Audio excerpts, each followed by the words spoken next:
Digha Nikaya, DN. Translated by Bhikkhu Bodhi.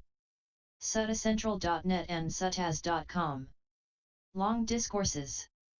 Brahmajala Sutta. 1. The all-embracing net of views. I talk on wanderers, Paribhajakathā. Thus have I heard.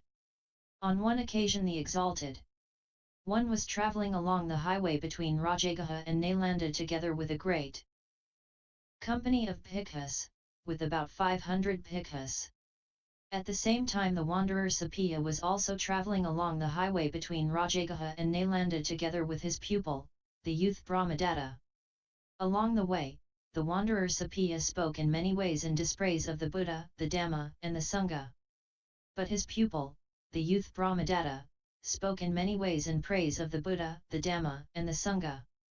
Thus these two, teacher and pupil, followed closely behind the exalted one and the company of bhikkhus, making assertions in direct contradiction to each other.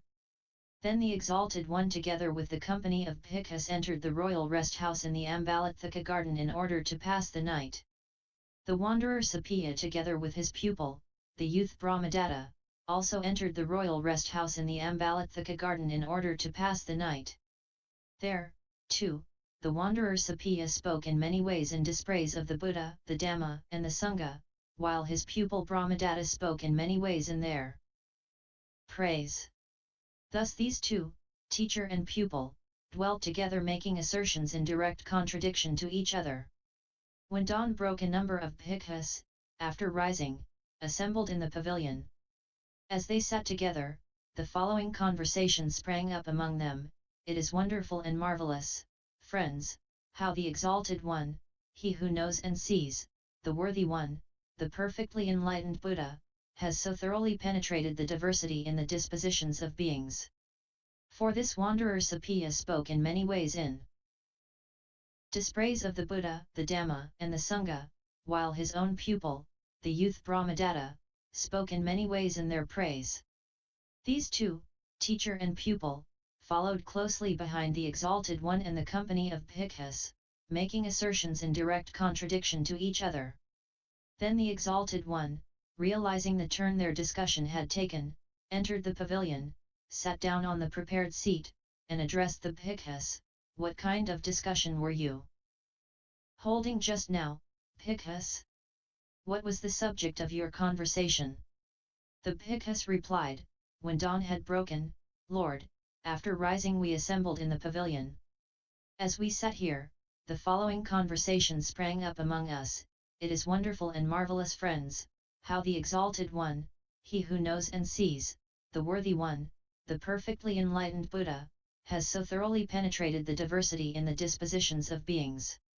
For this wanderer Sapiya spoke in many ways in dispraise of the Buddha, the Dhamma, and the Sangha, while his own pupil, the youth Brahmadatta, spoke in many ways in their praise. These two, teacher and pupil, followed closely behind the exalted one and the company of bhikkhus, making assertions in direct contradiction to each other. This, Lord, was the conversation we were having when the exalted one arrived. If, bhikkhus, others speak in dispraise of me, or in dispraise of the Dhamma, or in dispraise of the Sangha, you should not give way to resentment, displeasure, or animosity against them in your heart. For if you were to become angry or upset in such a situation, you would only be creating an obstacle for yourselves.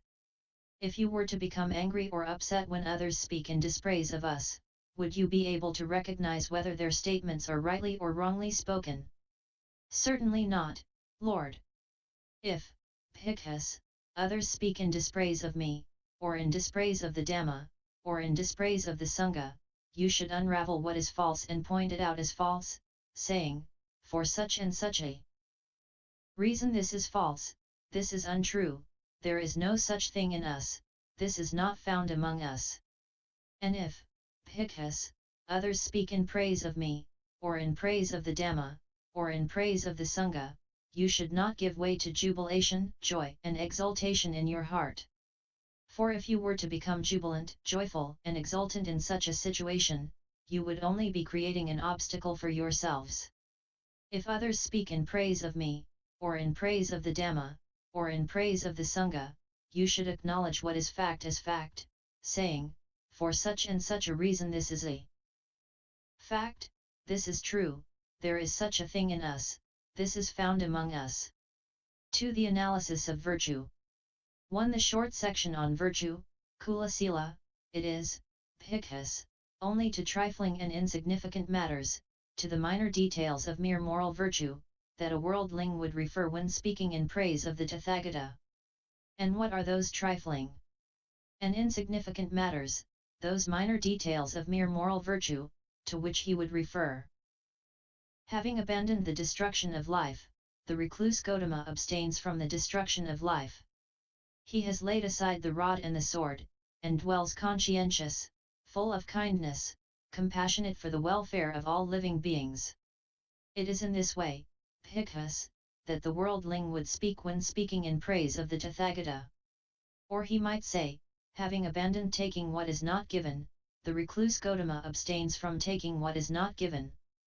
Accepting and expecting only what is given, he dwells in honesty and rectitude of heart. Or he might say, having abandoned unchaste living, the recluse Gotama lives the life of chastity. He dwells remote from women, and abstains from the vulgar practice of sexual intercourse. Or he might say, having abandoned false speech, the recluse Gotama abstains from falsehood. He speaks only the truth, he lives devoted to truth, trustworthy and reliable, he does not deceive anyone in the world. Or he might say, having abandoned slander, the recluse Gotama abstains from slander. He does not repeat elsewhere what he has heard here in order to divide others from the people here, nor does he repeat here what he has heard elsewhere in order to divide these from the people there. Thus he is a reconciler of those who are divided and a promoter of friendships. Rejoicing, delighting, and exulting in concord, he speaks only words that are conducive to concord. Or he might say, having abandoned harsh speech, the recluse Gotama abstains from harsh speech.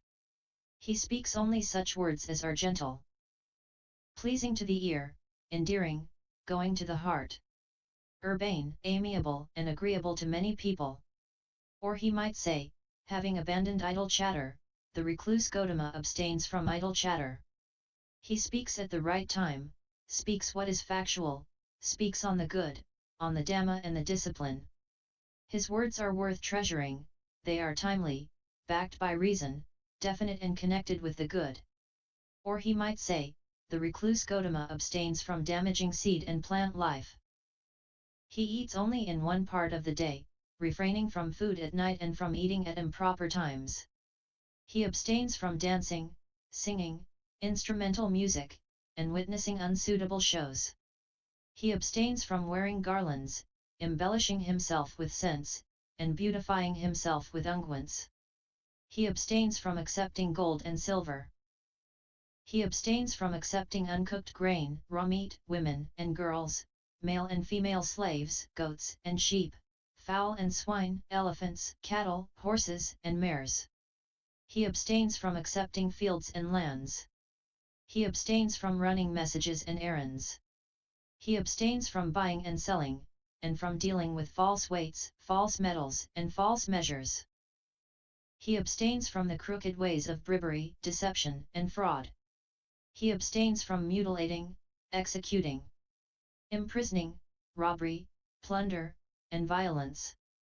It is in this way, bhikkhus, that the worldling would speak when speaking in praise of the Tathagata. 2. The intermediate section on virtue. Mahasila, or he might say, whereas some honorable recluses and Brahmins, while living on food offered by the faithful, continuously cause damage to seed and plant life, to plants propagated from roots, stems, joints, buds, and seeds, the recluse Gotama abstains from damaging seed and plant life. Or he might say, whereas some honorable recluses and Brahmins, while living on food offered by the faithful, enjoy the use of stored-up goods such as stored-up food, drinks, garments, vehicles, bedding, scents, and comestibles, the recluse Gotama abstains from the use of stored-up goods.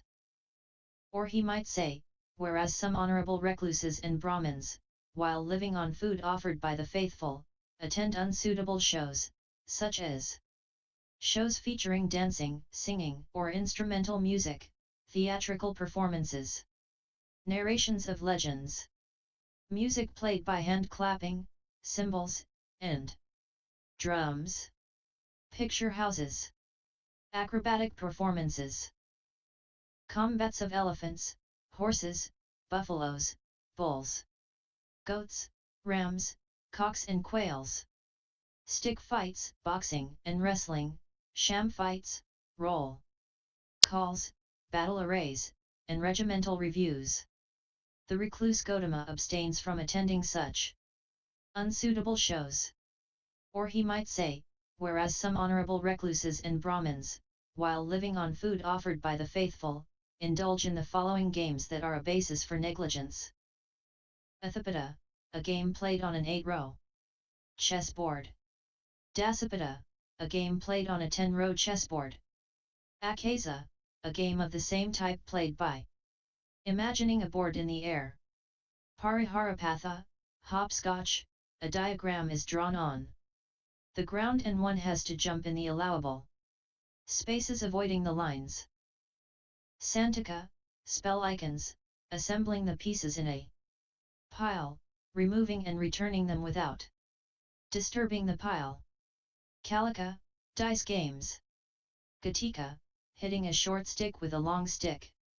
Salakahatha, a game played by dipping the hand in paint or dye, striking the ground or a wall, and requiring the participants to show the figure of an elephant, a horse etc. Akha, ball games. Pangasira, blowing through toy pipes made of leaves. Vankaka, ploughing with miniature ploughs. Mokhasika, turning somersaults. Singulaka, playing with paper windmills. Padalaka, playing with toy measures. Rathaka, playing with toy chariots. Dhanaka, playing with toy bows. Akharika, guessing at letters written in the air or on one's back. Mainsika, guessing others' thoughts.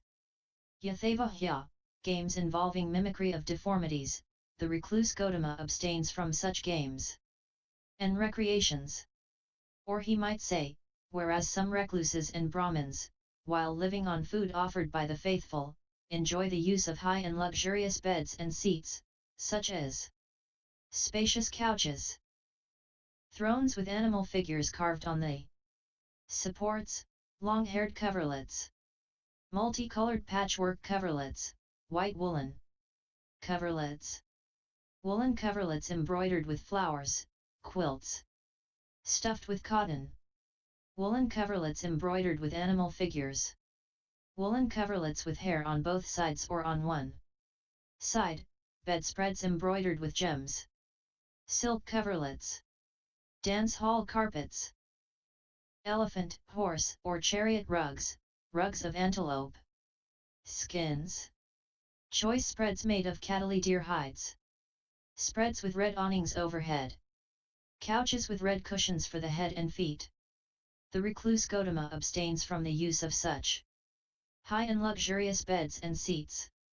Or he might say, whereas some recluses and Brahmins, while living on the food offered by the faithful, enjoy the use of such devices for embellishing and beautifying themselves as they following, rubbing scented powders into the body, massaging with oils, bathing in perfumed water, kneading the limbs, mirrors, ointments, garlands, scents, unguents, face powders, makeup, bracelets, headbands, decorated walking sticks, ornamented medicine tubes, rapiers, sunshades, embroidered sandals, turbans, diadems, yak-tail whisks, and long-fringed white robes. The recluse Gautama abstains from the use of such devices for embellishment and beautification.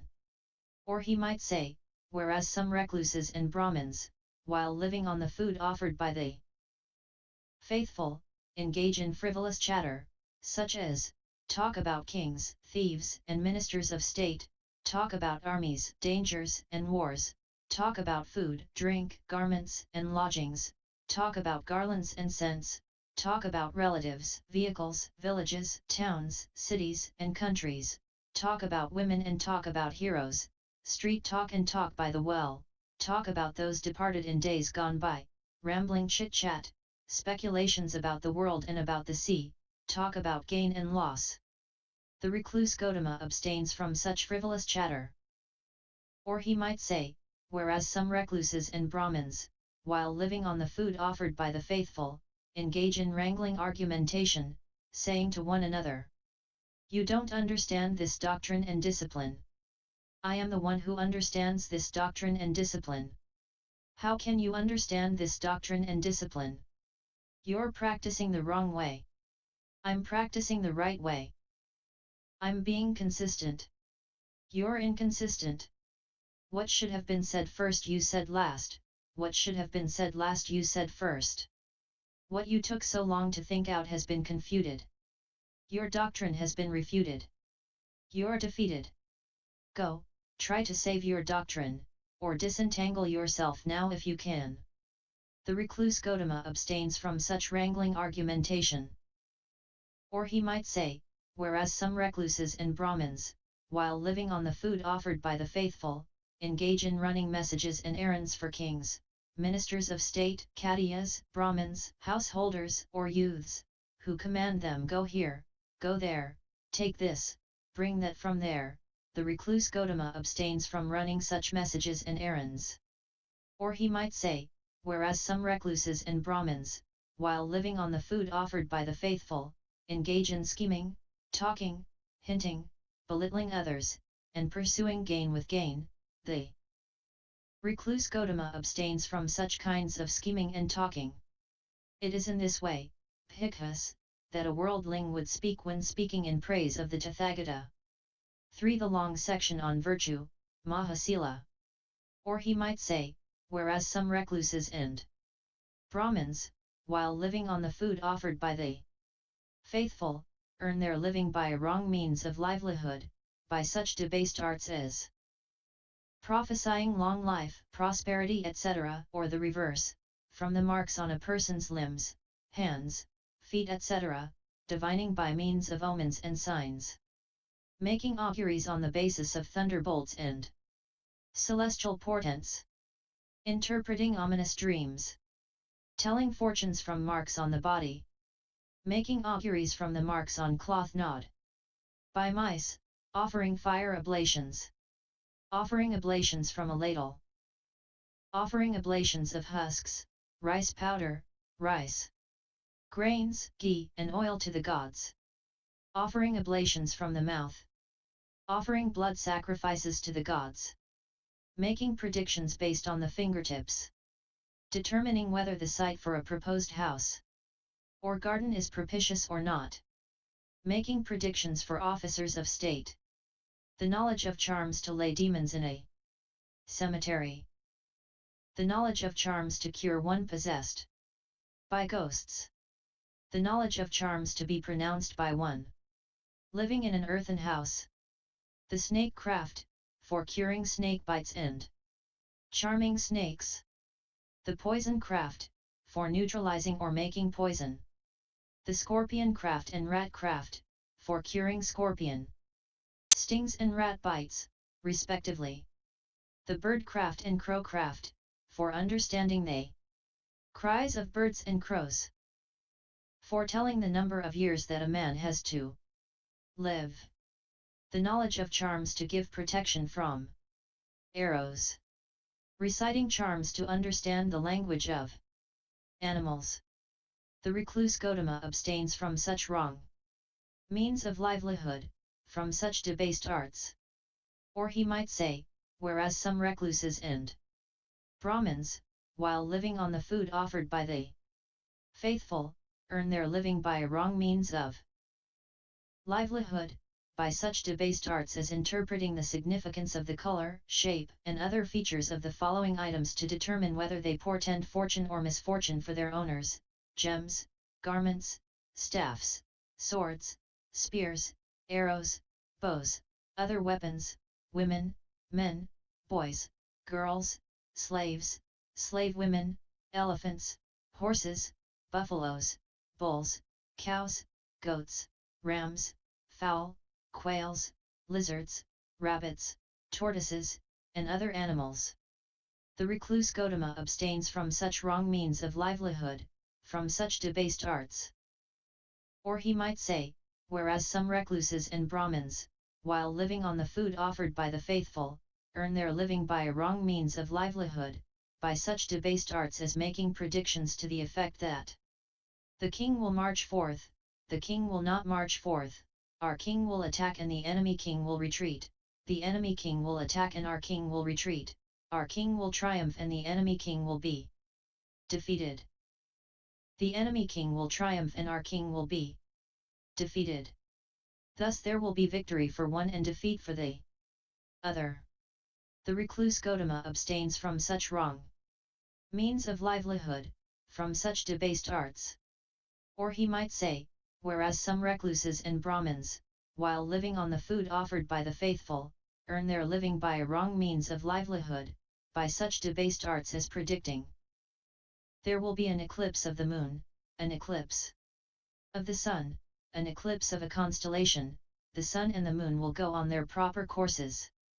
There will be an aberration of the sun and moon, the constellations will go on their proper courses, there will be an aberration of a constellation, there will be a fall of meteors, there will be a sky blaze, there will be an earthquake, there will be an earth roar.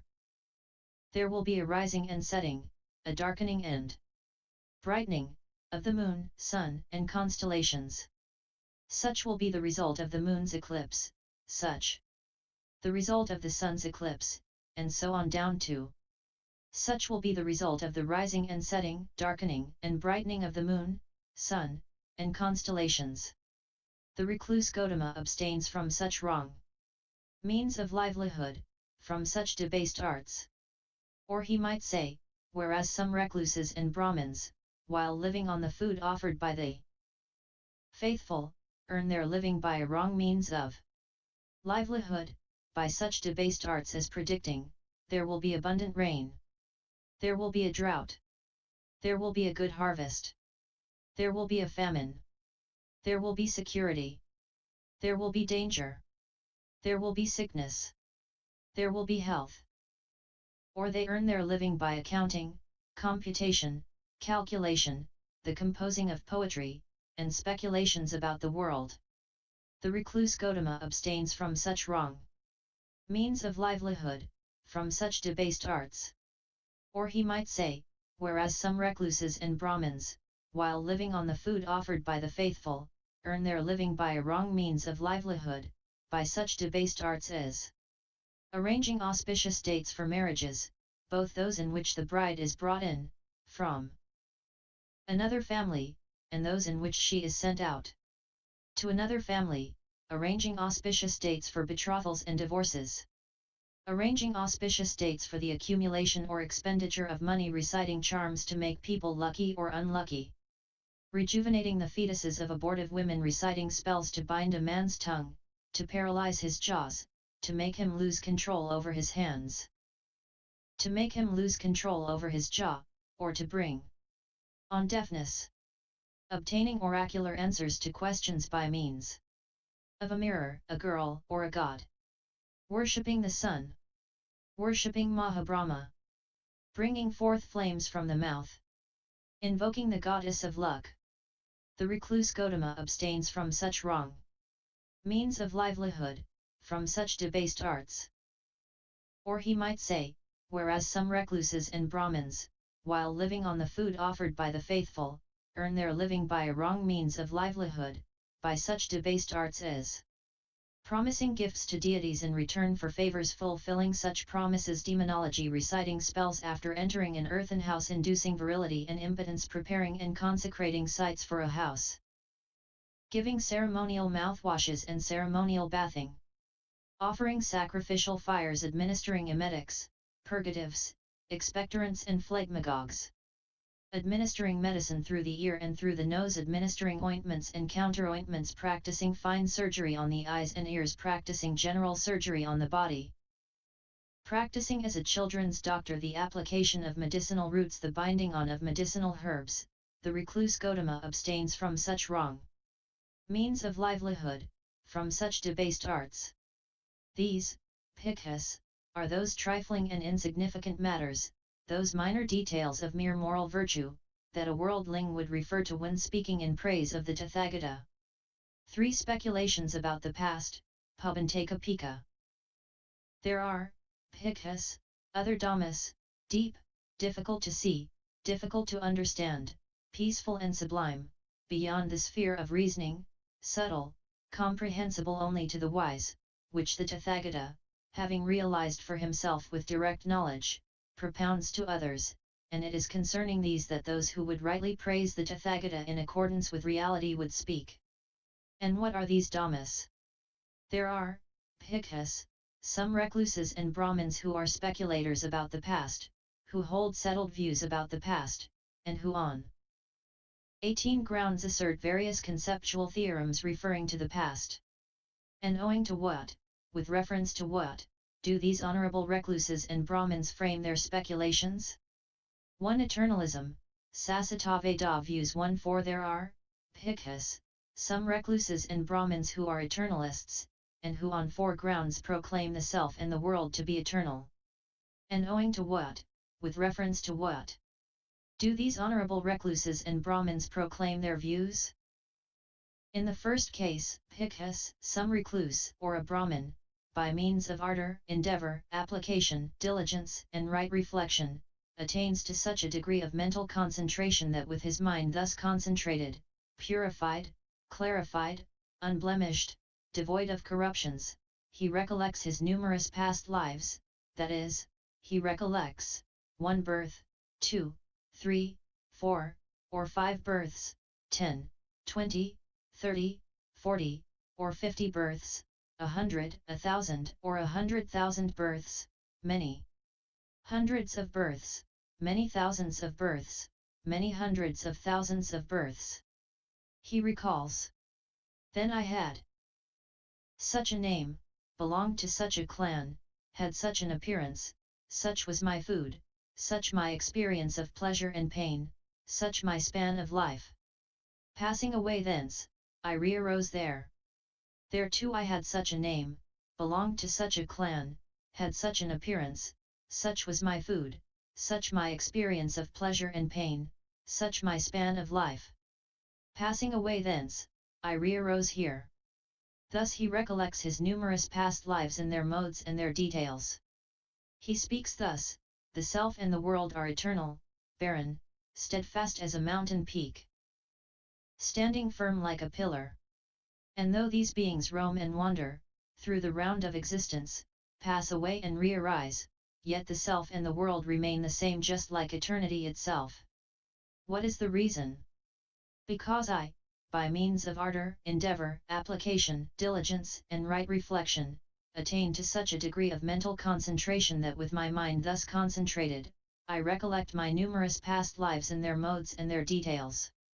For this reason I know this, the self and the world are eternal, barren, steadfast as a mountain peak, standing firm like a pillar. And though these beings roam and wander, through the round of existence, pass away and re-arise, yet the self and the world remain the same just like eternity itself. This, bhikkhus, is the first case. In the second case, owing to what, with reference to what, are some honorable recluses and Brahmins eternalists, who proclaim the self and the world to be eternal. Herein, bhikkhus, a certain recluse or Brahmin, by means of ardor, endeavor,